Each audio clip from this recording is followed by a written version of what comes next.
College, Joypurhat, তারপরে ময়মনসিংহ এরকম মেয়েদের জন্য ক্যাডেট কলেজ আছে। এই জেলা যেমন স্পেশাল, সেই স্পেশাল জেলার রাজশাহী স্পেশাল জেলার কিন্তু চারঘাট উপজেলা আমার মনে হয় যে খুবই স্পেশাল।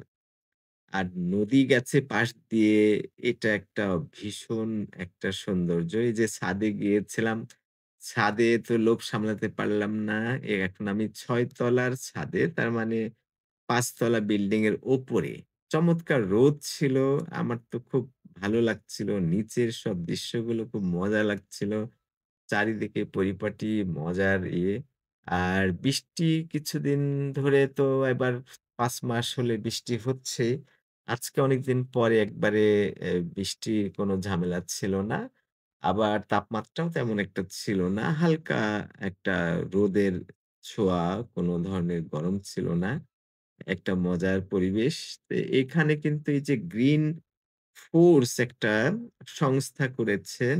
এই ডক্টর কামরুজ্জামান আরো যারা আছেন এরা আজকে চেয়েছিলেন যে টিওনো অফিসে দোতলাতেই তো টিওনো অফিস। তার সাথেই একটা অডিটোরিয়াম আছে যেখানে অনায়াসে ২০০ জন প্রোগ্রাম করতে পারে।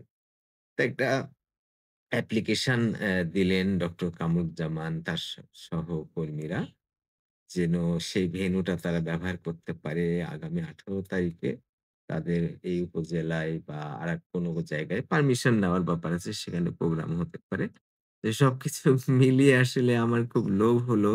চারিদিকে ভিডিও করলাম, ভাবলাম আপনাদের সাথে কিছু জিনিস শেয়ার করি। চারঘাটে আমার জন্ম হচ্ছে এই যে ১৬ ইউনিয়নে। আর ১৬ ইউনিয়নের সাথেই ১৬ গ্রামের সাথেই একটা দহ আছে। সে দহর পশ্চিম পাশে আমাদের দৌলতপুর গ্রাম যেখানে আমার জন্ম। আর পূর্ব পাশে হলো ১৬ এই সরদহ কিন্তু আমি যেটা জানি সেটা হলো আমাদের যে দহ ২ দিকে গ্রামের, সে দহ থেকেই সরদহ নামটা এসছে।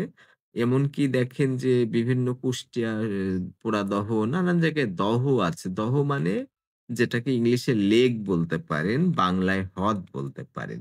এ সবকিছু মিলিয়ে চারঘাট উপজেলা যেমন অসামান্য রাজশাহী জেলার মতো কোনো জেলা হয় না। আবার এই উপজেলার বিল্ডিংটা অনেক চকচকে ঝকঝকে সুন্দর পরিপাটি করা। এমন কিছু দেখে আমি লোভ সামলাতে পারলাম না।